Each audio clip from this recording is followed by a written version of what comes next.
سلام دوستان، خوش اومدیم به یه ویدیوی دیگه. من تویبانی هستم و امروز اومدیم بریم با هم کریپی نایت از فردیز بازی کنیم. بچه من نایت 4م دستفانه دیگه نتونستیم من نایت اول شروع کنیم. بریم ببینیم. بچه من خیلی از این بازی میترسم و لطفا منو حمایت کنید چون دارم برای شما این بازی رو میذارم. اوکی، من خیلی نوری گوشیم کمه.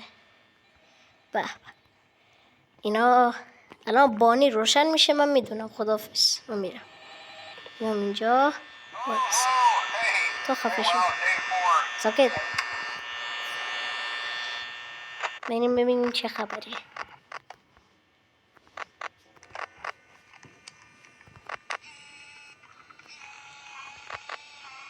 با چیکا و بانی افتادن راه.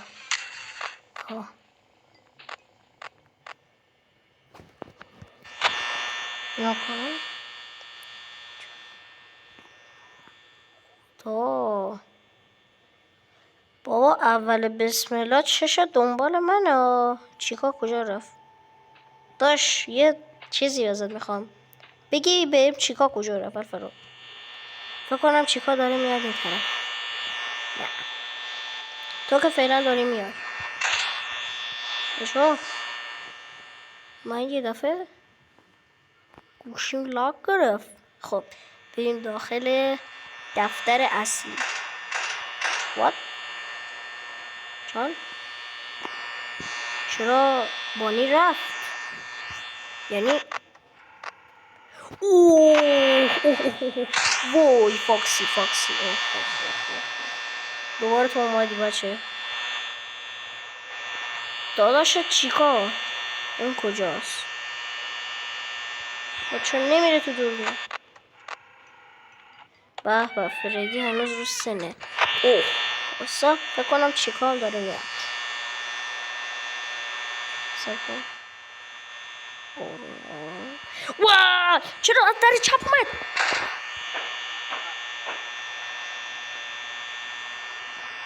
باگ بود؟ چرا از این در اومد؟ یعنی اوی یعنی چی؟ دوتا در این بانیشکا گرفتن.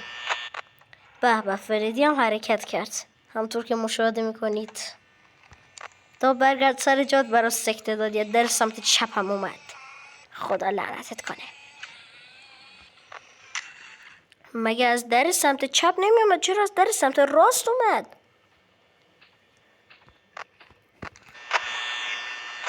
فکر کنم وی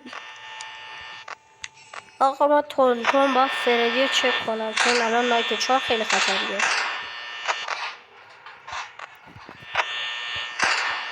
وای فردی رو فقط من چک بکنم خیلی خوب میشه. من موندم چرا فاکسی از این در نیومد از اون در اومد. خیلی شیرین بود. بچه لینک دانلود این بازی هم براتون توی کانال تلگرام هم میذارم. اسمش 3 قهرمانه. وای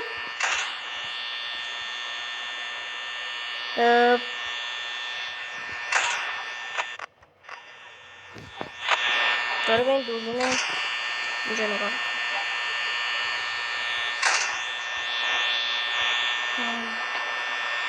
ای خدا اون سیمویناش معلوم بود. وات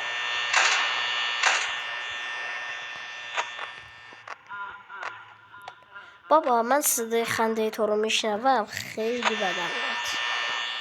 این خندت این من پنکه میترسم خاموشش کنم. ویدیو چند دقیقه شده؟ خب بچه تا اینجا امیدوارم لذت برده باشید. پارت دومش رو بعدا براتون میذاریم. ما رو دنبال کنید، حمایت کنید از ما تا ویدیوهای دیگر. فعلا خدا نگهدار.